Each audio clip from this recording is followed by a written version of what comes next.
Hello, good evening. मी ऑफिसमधनं आले आणि आमचं ठरलं कुलाब्याचे सर्व गणपती बघायला जायचं. पण त्याआधी मामा बोलले, की घरची आरती घेऊन मग जा. घरची आरती झाली आणि आम्ही निघालो. सर्वात आधी आमच्या इथल्याच एका छोट्या मंडळाचा गणपती बघितला. त्यानंतर आम्ही युवराजकडे गेलो. तिथे मस्त सीन होता संभाजी महाराजांचा. आम्हाला अर्ध्यातून भेटला कारण त्यांना आरती सुरू करायची होती. पण मूर्ती खूप छान होती. त्यानंतर आम्ही गेलो कुलाब्याच्या सम्राटकडे.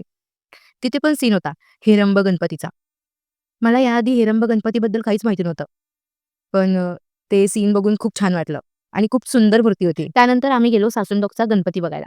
तिथे पण सीन असतो, पण पोलिसांनी फक्त 11 ते 12 पर्यंतचाच टाईम दिला होता त्यांना ते सुरू ठेवण्यासाठी आणि आम्ही गेलो होतो तिकडे 1 वाजता. सो तो आमच्यासाठी बॅड लक ठरला.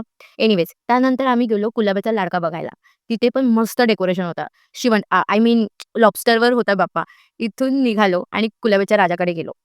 तिथे पण खूप सुंदर मूर्ती होती. तिथून निघालो तर बाजूलाच 2 मंडळ होते. त्यांची पण मस्त मूर्त्या होत्या. ते पण आम्ही बघितल्या. त्यानंतर आम्ही आलो आमच्या मंडळाकडे म्हणजेच कुलाब्याचा विघ्नहर्ताकडे. आमच्या कोळी लोकांचा नाकवा आणि एकविरा आई. खूप मस्त दिसत होते, खूप गोड दिसत होते. डोळे भरून आले त्यांना बघून. तुम्ही कमेंट करून सांगा तुम्हाला कसे वाटले सर्व कुलाब्याचे गणपती बाप्पा आणि लाईक करा, शेअर करा, सबस्क्राईब करा आणि याआधी जे मी व्हिडिओज टाकले आहेत गणपती बाप्पावर सगळेच्या सगळे जाऊन बघा.